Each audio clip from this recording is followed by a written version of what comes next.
Good afternoon students. मैं संजीव मिश्रा, सहायक प्राध्यापक, Pentium point technical college Rewa. मैं आपको अकाउंट्स का पेपर पढ़ाता हूँ। हमारा जो सब्जेक्ट है कास्ट एनालिसिस एंड कंट्रोल, इसमें बजट से रिलेटेड एक्टिविटीज़ इन्वॉल्व कर रहे थे पिछली क्लास तक। आज हम फ्लेक्सिबल बजट की एक्टिविटी लेते हैं। ऐसी एक्टिविटी लेते हैं जिसमें कुछ खर्चे अमाउंट्स एक एक्टिविटी की तो दी हैं, लेकिन बाकी एक्टिविटीज़ की अमाउंट्स को हमें उन्हीं खर्चों को वेरिएबल और सेमी वेरिएबल एक्टिविटीज़ से डिस्ट्रीब्यूट करके मेंटेन करना होता है। इसके लिए मैंने एक क्वेश्चन नंबर 9 लिया है आपके एक्सरसाइज का, जिसके संबंध में जानकारियां दी हुई हैं। तो उन जानकारियों के आधार पर मैंने फॉर्मेट बना लिया, particular first activity, second activity, third activity और फोर्थ एक्टिविटी। हर एक्टिविटी के लिए सवाल पर दी हुई है जानकारियां, मैं उन्हें लिखता चल रहा हूँ। यूनिट दी हुई है जिस पर पहले पे 50% है, दूसरे पे 60% की एक्टिविटी है और तीसरी एक्टिविटी 80% पर है और चौथी एक्टिविटी 100% पर है। एक्चुअल में सवाल पर पहले 50% एक्टिविटी की जानकारी दी हुई है, बाकी एक्टिविटीज इन्वॉल्व करनी है।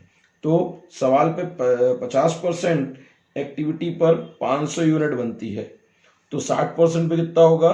60 बटे 50 गुणे 500, तो ये 600 इकाइयां। ऐसे यहाँ पर 800 इकाई और ये 1000 इकाइयां इम्प्लीमेंट हो गई। अब इन्हीं इकाइयों के लिए हमें एक्टिविटी पूर्ण करनी होंगी। इनके लिए तो सबसे पहले क्या करेंगे, हम पहले उनके खर्चों को, जैसे सामान्य रूप से फ्लेक्सिबल बजट जैसे बताया भी है कि बजट में अगर कोई एक्टिविटीज इंप्लीमेंट करें तो पहले वेरिएबल को लिखे जाते हैं कॉस्ट, और फिर सेमी वेरिएबल, और फिर फिक्स्ड कॉस्ट इंप्लीमेंट किया जाता है। तो चलिए आगे वैसे ही कर रहे हैं। सबसे पहले हमने लिखा वेरिएबल,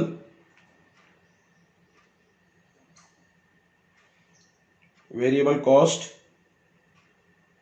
जिसमें रॉ मटेरियल, पहले आइटम के नाम लिख ले रहा हूं मैं, डायरेक्ट लेबर, वेरिएबल ओवरहेड, ये नाम लिख लिया। इनका 5 रुपए है, इनका 4 रुपए है और इनका 1 रुपए है। लिख लेने से आसान हो गया। अब ये 5 4 क्रमशः सारी यूनिट्स पर मल्टीप्लाई कर देंगे। तो 5 इधर 2500, इधर 3000, इधर 4000 और इधर 5000। 4 का करेंगे, 4 पंचे 20 हो गए, 2000,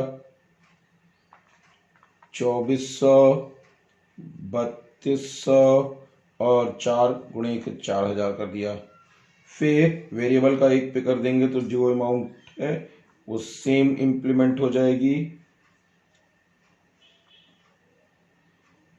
अब इनको जोड़ लेते हैं, 5 4 9 और 1 10,000, 8,000 यहाँ जोड़े ले रहा हूं, और ये 25 5,000। इस एक्टिविटी को हमने क्या कर दिया, बंद कर दिया। इसको टोटल ए लिख ले, ए एक्टिविटी का नाम दे दिया। अब क्या करते हैं, semi variable. Semi variable main इसी का इंपॉर्टेंस है इस एक्टिविटी का, जिसमें पहला आइटम दिया है इनडायरेक्ट मटेरियल। इस पर 2 एक्टिविटी हैं, फिक्स्ड और वेरिएबल। वेरिएबल्स पे सवाल पे बोल रखा है 6 पैसे के हिसाब से, 6 पैसे के हिसाब से है। तो हर एक्टिविटी में टोटल इनडायरेक्ट 530 रुपए दिया है। तो 500 इकाई पर ये टोटल 530 रुपीज है। तो इसको, इस 530 रुपए को 2 हिस्सों में बांटना है।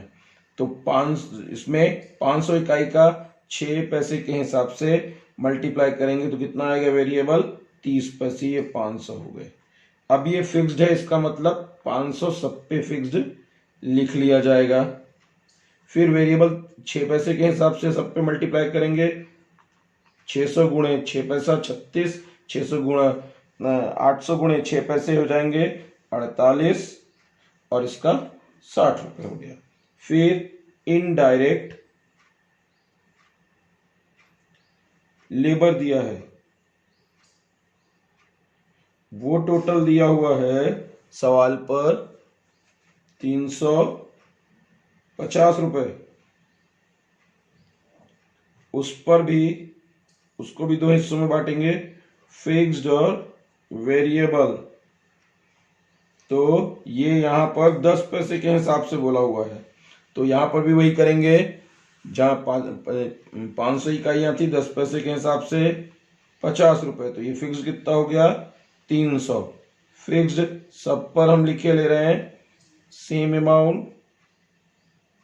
अब वेरिएबल 10 पैसे के हिसाब से, तो यहाँ 60 रुपये हो जाएगा, 10 पैसे के हिसाब से इसका 80 रुपये हो जाएगा, और इसका हो जाएगा कितना 100 रुपये 10 पैसे के हिसाब से। फिर फिक्स्ड के बाद इसमें आ गया मेंटेनेंस। मेंटेनेंस एंड रिपेयर्स दिया है, इस पर भी फिक्स्ड और वेरिएबल इन्वॉल्व करना है। फिक्स्ड दिया हुआ है 200, टोटल 275 रुपए हैं, और वेरिएबल्स के लिए 15 पैसे बोल रखा है, 15 पैसे। तो 500 गुणे 15 पैसे किया तो 75 रुपए हुआ, तो फिक्स कितना हो गया 200 रुपए। तो 200 रुपए सारी एक्टिविटी पे इन्वॉल्व कर देंगे।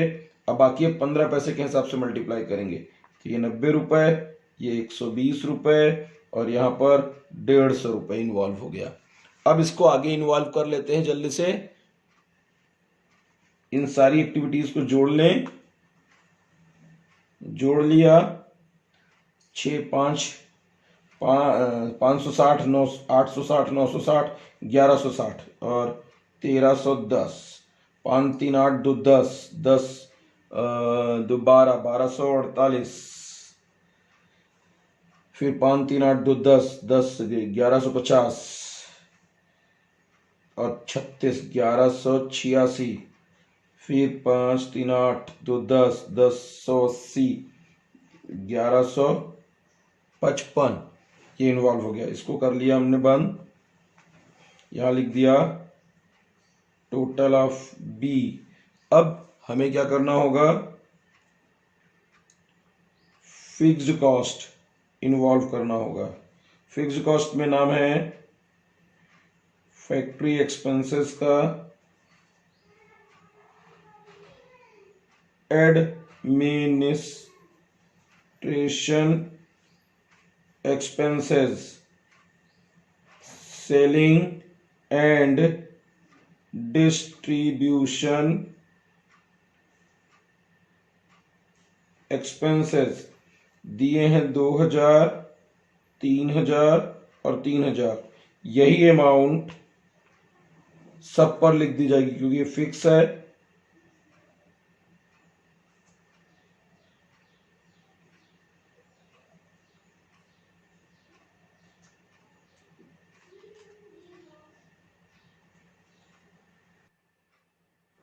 फिर यहां पर भी 3000, तो 3 2 5 और 3 8000, सब में हो गए वही 8000।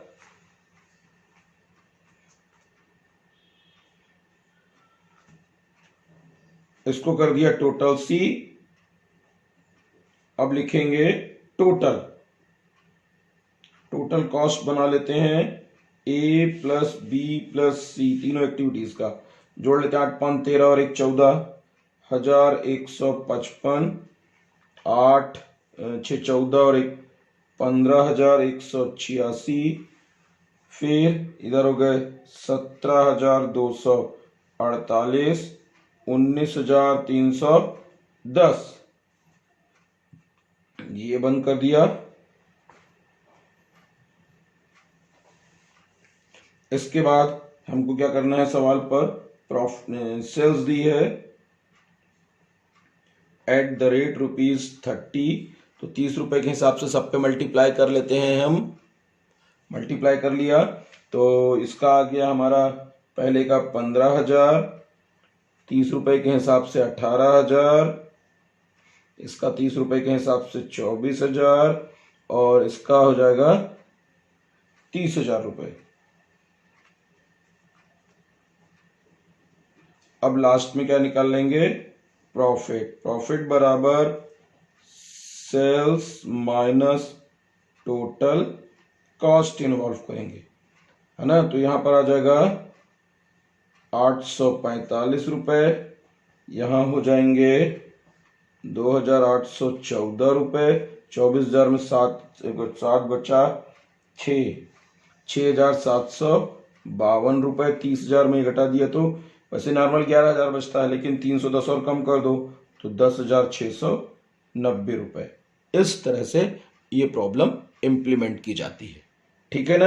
अभी इस पर देख लीजिएगा ध्यान से एक बार रिवीजन, फिर क्यूरी कर सकते हैं। 50% 60% मेन उत्पादन का है और फिर सेमी वेरिएबल्स को 2 हिस्सों में डिस्ट्रीब्यूट करना और फिर उसका इम्प्लीमेंटेशन करना है, ये देखना होता है। और पहले वेरिएबल, फिर सेमी वेरिएबल और फिर फिक्स्ड कॉस्ट को ही लिखा जाता है ताकि कॉस्ट आसानी से इम्प्लीमेंट किया जा सके। अगली क्लास पर हम एक नई समस्या के साथ प्रस्तुत होंगे, तब तक थैंक यू।